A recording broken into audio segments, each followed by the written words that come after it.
Now, all right, you know she's one of my favorite people, former investment banker and current author of the book, The War on Small Business. My friend Carol Roth joins me now. Carol, now you're a big fancy investment banker and you know all these big fancy words. I'm looking at a headline here, and as you know, I went to community college. I need you to explain to me what this means.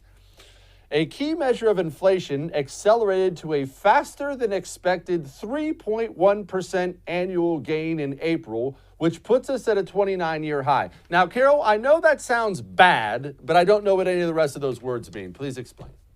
All right. So first of all, I'm going to just mention I'm a recovering investment banker, not an actual investment banker. I'm somewhere on step 11 of a 12-step program. What all of those fancy words means is that things are getting more expensive. That's a real fancy wrapper for that. And that means for every dollar that you earn, you can go out and buy fewer things than you could a year ago. And as I said, it's at sort of a 29-year high. The really scary thing that they don't tell you in that headline, and maybe they do in that article, is the way that our government measures inflation is done in a manner to make it sound better than it actually is. So whatever number they've given you is very conservative vis-a-vis what the actual rate of inflation or the increase in the cost of goods and services happens to be. So whatever you're hearing, you know, you go to the grocery store, you go out, you're trying to buy some meat or some milk or even a head of lettuce, you can see that those prices have increased more than that, whatever headline, 3 point whatever percent. Now, Carol, okay, so the value of my dollar has gone down 3.1%. All right, I get that. More than have that. Okay, more than 3.1%. Yeah.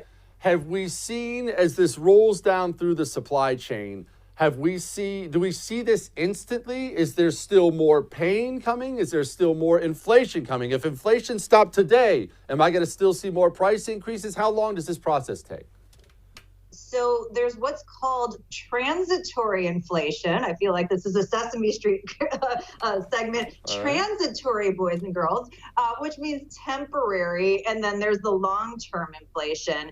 There's also what's hitting the businesses and what they're passing on to the consumer. So right now, we know that we just had a situation where there was a cyber attack on a meat plant on top of the situation that they were already having challenges finding workers and getting the meat delivered, which was putting pressure on their supply chain. So if you take that meat and you're going to sell to a restaurant, first of all, there's less available than there is the demand, so the price is going to go up. Then that restaurateur who's already having problems finding people to come back to work and, oh, by the way, has been shut down by government mandate for 14 months in whole or in part, has to decide, do they eat that cost increase or do they pass it on to the consumer? At some point, they're already losing money. They're going to have to pass that on to the consumer. So the question becomes, how much of that, when supply chains come back online and things even out, how much of that stays?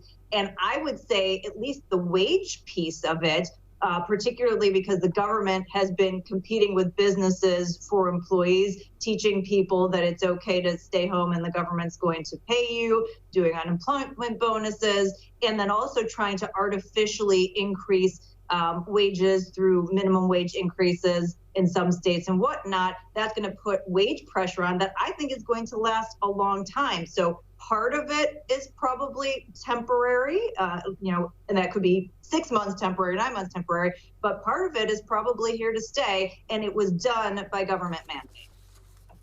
Okay, before we move off the inflation thing, because I feel like I'm getting so much smarter, just feed me, Carol, feed me knowledge here. Before we move off the inflation thing, in all seriousness, I understand this affects people, especially lower income people, more than it affects others. I mean, if the price of bread goes up 50 cents, the middle class, upper middle class guy ain't going to feel it. The poor person might. Are they already feeling the effects, whereas this is going to cost people jobs? Is this going to cost people their homes? Does it get that bad? Is 3.1% bad enough to see a big fallout for poor people is what I want to know. So it's a really weird dynamic, right? Because we have more than 8 million jobs that need to be filled right now that people aren't going back into the workforce and filling. So we're in this really weird situation where we have potentially some lack of growth coming down the pipeline in the economy, but we still have the inflation. There's a scenario which very well could happen. It's highly unusual, but it has happened before, called stagflation. And stagflation is when you have these inflationary scenarios and wages going up, but the overall economic growth has stagnated. And I think that's a real possibility based, again, on this sort of unprecedented set of situations of Fed intervention in the markets, government spending, government stimulus, and then basically turning the entire economy or a portion of the economy off and then trying to flip it back on again. So it's this really historically unusual and unprecedented situation. We don't know what that looks like on the outside, but there are jobs available. So I don't think that piece, at least in the short term, comes to fruition unless you just end up having this huge skills mismatch and, you have the wrong people on the sidelines for the jobs that are available and you can't match them up. I just want to remind everybody, I just want to take a moment and remind everybody, there were like 5 of us in the very beginning of this coronavirus disaster who told you an economy is not your Netflix. You don't just point it at the screen and hit pause and then hit play again whenever you feel like it and dump stimulus money into it while you're at it. That's not how it works, idiots. Sorry. All right. Gas pumps, Carol.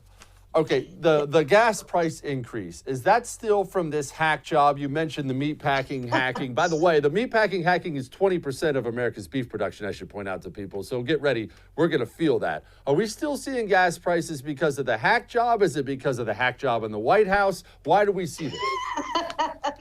So I think there are a couple of things going on. Again, with your little Netflix, turn the economy off, turn the economy back on scenario, we had a bit of that happen, right? We had less demand for gas. And as people are getting vaccinated and getting back to work, you have more. So obviously that's going to come back to levels where it was before. Now, again, we're seeing that it's starting to exceed where it was before a little bit. And part of that goes back to the labor issue. So what happened when everybody went home is the people who drove these tanker trucks basically had to find other work. So they went to work for Amazon and other trucking companies. You can't just find a person off the street and have them drive a tanker truck filled with gasoline. So unfortunately, gas that was getting from one location to another is now having maybe another 2 days added onto the process, which is adding cost to the overall supply chain, which is increasing the prices. So again, the government's decisions, the decisions to shut down parts of the economy, to tell people to stay home instead of letting people manage risk for themselves, are having these long-term repercussions. And part of it that nobody's talking about is the fact that the truckers haven't gone back to work in those particular jobs.